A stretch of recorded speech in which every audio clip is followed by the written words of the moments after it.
This podcast is not for the overly sensitive, the terminally optimistic, or anyone who thinks dating in your 50s is a whimsical romantic comedy. Listener discretion is advised. Hey, I just wanted to, off the top, thank you guys for listening. I dropped a bunch of episodes on you at one time last week, 5 at once, but I wanted to get them out so you had something more to listen to than just one episode if you liked it. And, you know, it turns out you liked it. I really appreciate all the comments and the positive feedback and all the emails that I got. I was surprised at the amount of email that I got and how positive it was overwhelmingly. So thank you, really, for taking the time to download it and listen and take the extra step to comment on it or to send me a message. That was really great. And the best way to spread the word on the show is just to literally spread the word, like tell people on the street or, start with your friends and family if you think they might like it, because you're more prone to take advice from someone you know than some rando off the street who might or might not be homeless and telling you about a podcast you listen to. Have you noticed that most unhoused people have cell phones these days? I always find it throws me off every time I see it. Well, that's a different subject altogether, but I'm just thanking you very much for listening and for contributing to the show. And I might be able to use some of your emails in an upcoming episode even as well. So keep them coming, share, like, subscribe, whatever all that means. Do that. And then I can keep doing the show and keep entertaining you with my pain and suffering. Well, something like that. Let's get to the show now, all right? Let's get it on. You're listening to Girls Can Tell. It's not me, it's you, where dating over 50 gets a well-deserved roast. Here's your host, Trent Erickson. Tall, opinionated, slightly over it. You ever see someone open their car door and reach for the ticket machine at a parking garage?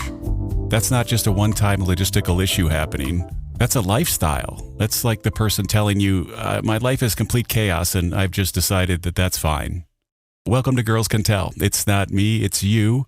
I'm Trent. And today we're issuing some bolos. Be on the lookouts for the everyday warning signs that life is sending you about the people around you.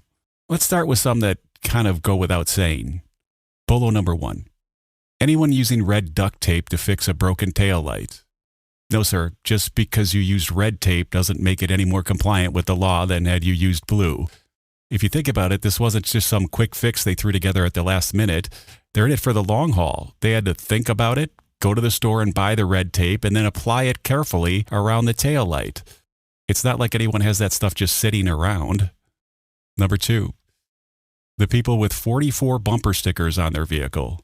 Now, this is someone just looking for trouble all the time. Avoid them at all costs. They are narcissistic blowhards who think everyone needs to know what their views are on everything from forest fires to the Middle East. As their number of bumper stickers rise, so does their volatility.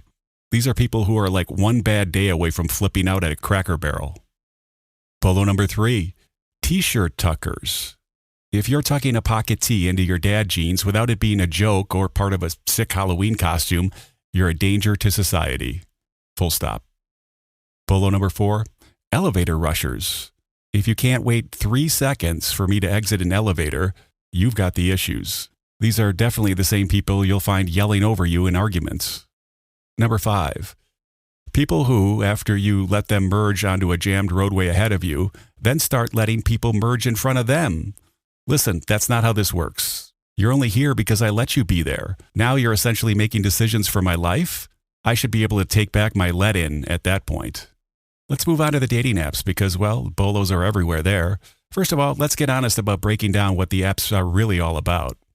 Bumble, well, that's kind of the home of women who claim they're low maintenance while listing 6 deal breakers and requiring you to both love hiking and charcuterie equally. Hinge is allegedly for people who want to get off the apps, but it's mostly full of people who you'll find get off the apps and then immediately get right back on. Tinder, well, it's still a dumpster of bad decisions, but now it's kind of got slightly better lighting. Coffee Meets Bagel is the app for people who want to date, but only on Tuesdays between 2 and 4 p.m. because they're focusing on themselves. Plenty of Fish, well, if you're under 60 and still using Plenty of Fish, you're legally required to register, I think, as a missing person.